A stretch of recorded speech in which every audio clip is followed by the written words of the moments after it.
Sindicato Mexicano de Electricistas informa. Vamos a otra reflexión. Cuando nos dieron el golpe el 10 y 11 de octubre del 2009, miramos hacia los lados y no encontramos a un movimiento obrero democrático, independiente y combativo que saliera con nosotros a luchar por la restitución de nuestros derechos laborales y de nuestra fuente de trabajo. Y entonces tuvimos que reconocer que el movimiento obrero en nuestro país se encuentra en una situación de debilidad frente a los neoliberales. Y en la reflexión estratégica de la dirección del sindicato se planteó entonces la necesidad de reagrupar al sindicalismo democrático para contener esta ofensiva. Pero más allá de reagruparnos entre los independientes, se planteó la necesidad de organizar a los no organizados, de ir a disputarle al chavismo sindical en su territorio, en los sectores, en los centros de trabajo, la dirección de la clase trabajadora, la dirección política e ideológica de la clase trabajadora. Y para hablar del papel del Sindicato Mexicano de Electricistas en esta construcción de la nueva central de trabajadores, le doy el uso de la palabra al compañero Héctor de la Cueva Encinas.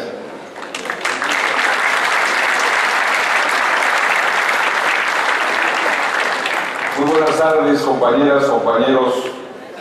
En primer lugar, agradecer lo que comentaba con el licenciado Manuel Fuentes acá en la mesa, el verdadero privilegio que es compartir unas reflexiones en este auditorio, en este momento, no solo por los 5 años de resistencia del ESME, sino porque aquí en este auditorio se han encontrado algunos de los principales movimientos de resistencia, los compañeros politécnicos, normalistas, yaquis. ¿Y quién podría convocar todas estas resistencias sino el Mexicano de Electricistas? Y es un privilegio estar aquí en este espacio de la resistencia nacional.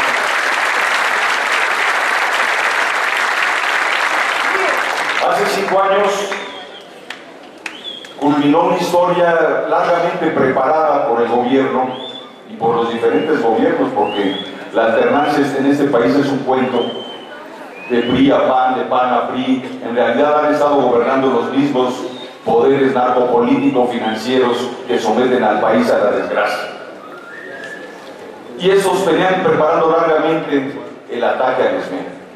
Reunieron las condiciones y culminó con un golpe verdaderamente militar, y no es exageración cuando se ha dicho, en un golpe militar contra el Mexicano de Electricistas.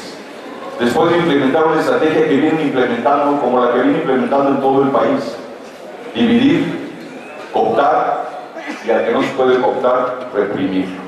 Así lo están haciendo en Chiapas, en Guerrero, en Michoacán. Es la estrategia del gobierno. Pero, y ahí quizás no hemos valorado que tuvo su primera derrota, a pesar de lo que se ha dado del movimiento, la primera derrota del gobierno, porque se encontró con que, a pesar de muchas decepciones, quizás de compañeros que sí se doblaron, se encontró con que miles levantaron una resistencia que en todo el mundo se califica de resistencia ejemplar. Miles de activos y jubilados dando un ejemplo de dignidad al país y al mundo. Y a muchos nos constan los sacrificios que han hecho en estos 5 años. Y no se los voy a contar porque ustedes lo han vivido. Porque afortunadamente también somos muchos los que tenemos el orgullo de acompañarnos no como aliados de paso, sino verdaderamente como aliados hasta sus últimas consecuencias, hasta que triunfe el movimiento del ESME.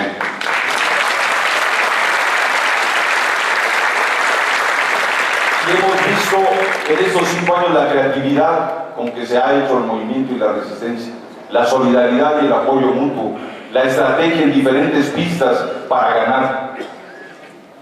Pero en estos 5 años también quedó claro que el golpe al ESME, que el ataque al ESME era parte de una estrategia más general del gobierno para golpear al país y al movimiento social.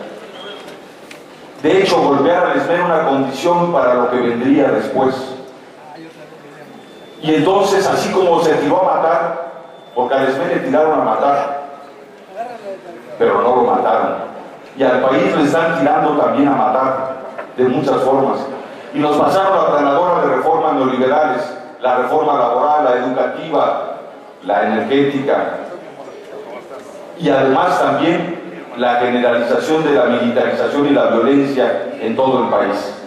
Están tirando a matar, a liquidar la soberanía, a dejar nuestro país como un mero territorio en competencia para las grandes transnacionales, la liquidación de derechos, la militarización del país, la liquidación física de los movimientos. Y ahí está Ayotzinapa, donde cualquiera que sea la versión es un hecho alarmante. La policía, el Estado y los mafiosos liquidando, atacando los movimientos sociales. Pero es el propio Estado, un Estado criminal, porque no solo fue la Suprema Corte que actuó ilegalmente contra el ESME, es que está actuando ilegal y legítimamente en todo el país, porque es cada vez más un Estado criminal. A eso es a lo que nos enfrentamos. Pero una gran virtud del mexicano de electricistas es haber sabido leer lo que se venía y lo que está en juego. Al contrario de muchos que se rindieron, al contrario de muchos que se han enconchado para decir sálvense el que pueda, al contrario de muchos que han claudicado, y no quiero decir nombres de organizaciones en este momento, y que se han subordinado al gobierno federal, aplaudiendo sus reformas estructurales.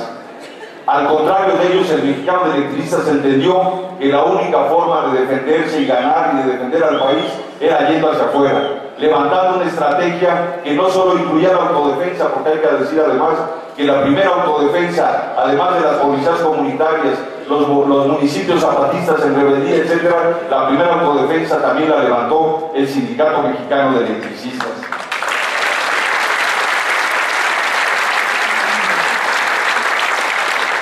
Pero el SMERI ha dado un ejemplo de muchas cosas, de resistencia, sí, pero también en medio de la resistencia, de sus necesidades y de sus sacrificios, ha sido un movimiento solidario.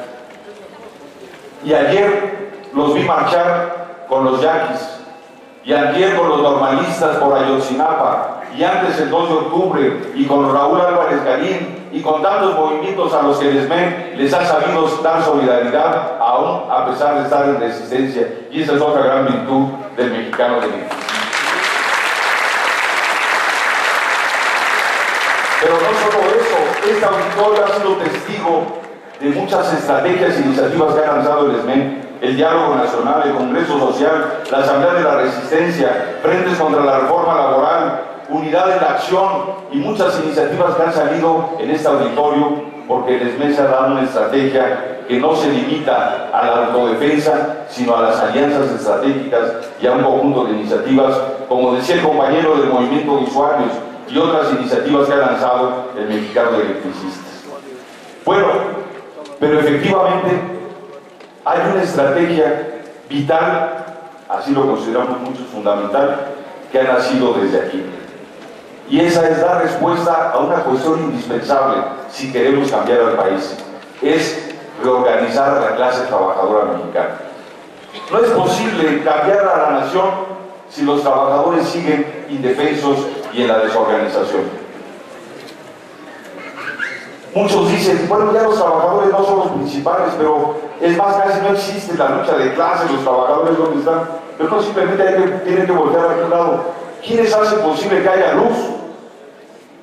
¿Quiénes hacen los asientos donde estamos sentados? ¿Quiénes construyeron este edificio? ¿Quiénes fabrican el sonido con el que estamos comunicándonos? ¿Quiénes hacen posible que funcione la sociedad? Los trabajadores. Y no existen, están ahí, pero están en la más absoluta desorganización. Y entonces, muy correctamente, el Sindicato Mexicano de Electricistas vio, junto con otras organizaciones, o reorganizamos a los trabajadores o no hay posibilidades de cambiar este país. Y lanzó la iniciativa de una nueva central de trabajadores. Una nueva central de trabajadores que es una pieza clave en la reorganización estratégica de los trabajadores. Porque, compañeros, somos más de 60 millones de la población económicamente activa. De esos la mitad, es decir, alrededor de 30 millones están en informalidad.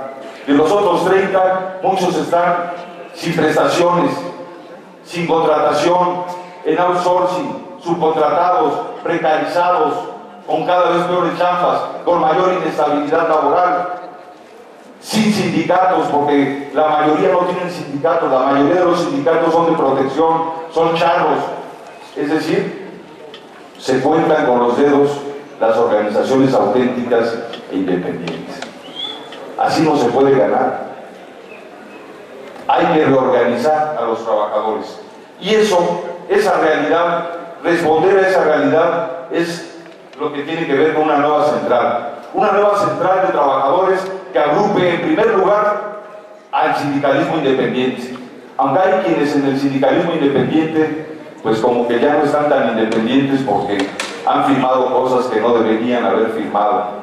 Pero agrupar a los sindicatos independientes, pero no solo eso, no repetir las fórmulas insuficientes, no más frentes, no más alianzas temporales y frágiles, no solo unidad de la acción coyuntural, sino realmente reagrupar en una nueva organización como una nueva central de trabajadores. Y por eso en este auditorio se dio el Congreso de Fundación de la nueva central el pasado febrero. Faltan muchas organizaciones de integrarse y algunas se quedaron en el camino. Pero otras organizaciones del pueblo trabajador, en su sentido más amplio, no solo los sindicalizados, sino aquellos en el campo y en muchos lugares del país donde la gente vive de su trabajo y tiene un lugar en esta central. Por eso la nueva central dice, sí, agrupamos a todos los sindicatos independientes, pero vamos por el reto mayor, que es organizar a los desorganizados. Ir allá afuera, donde está la mayoría de la gente que vive de su trabajo sin sindicato, sin contrato colectivo, sin organización, sin nadie que los defienda, irlos a organizar, porque alguna vez cuando nació este sindicato y muchos otros sindicatos, los obreros hallaron la manera de organizarse sin pedirle permiso a nadie. Y por eso esta nueva central va a salir a organizar a los no organizados, informales, tercerizados, precarizados, a los jóvenes que saltan de chambita en chambita, condenados a la inestabilidad laboral. Todos van a tener un lugar en la organización territorial, en la afiliación individual a la nueva central de trabajadores. Una central movimiento, una central que ponga en movimiento a la clase trabajadora de este país, en donde esté, de la manera en que esté y donde se encuentre. Un foro obrero además que permita articular con otros movimientos sociales una respuesta eficaz. Una articulación de resistencias como la que está aquí para crear también una gran unidad para derrotar a la derecha neoliberal en el poder. Pero para poder hacerlo hay que comenzar por organizar a las y los trabajadores. Y la nueva central de trabajadores es un paso en esa dirección y es un paso que se da gracias a la iniciativa y al esfuerzo en primer lugar del Sindicato Mexicano de Electricistas en Resistencia. Y por eso, compañeras y compañeros, hay quienes dicen allá afuera respecto a la nueva central y respecto a muchas cosas han dicho, no es que ya no habrá SME. Pero aquí en este auditorio está la contundente respuesta de que hay Sindicato Mexicano de Electricistas para rato. Y el próximo fin de semana, en este auditorio, habrá el Congreso Extraordinario de la nueva Central de Trabajadores. Y también aquí seguramente en diciembre se celebrará el centenario del SME. Y lo más importante, que después de celebrar el centenario, sigue lo que sigue, porque todavía habrá mucha historia más que tendrá que escribir el Sindicato Mexicano de Electricistas y estaremos juntos en las próximas batallas porque la resistencia es dura, pero al final paga. ¡Viva el Sindicato Mexicano de Electricistas! ¡Viva la nueva Central de Trabajadores! Mantente alerta a nuestra transmisión.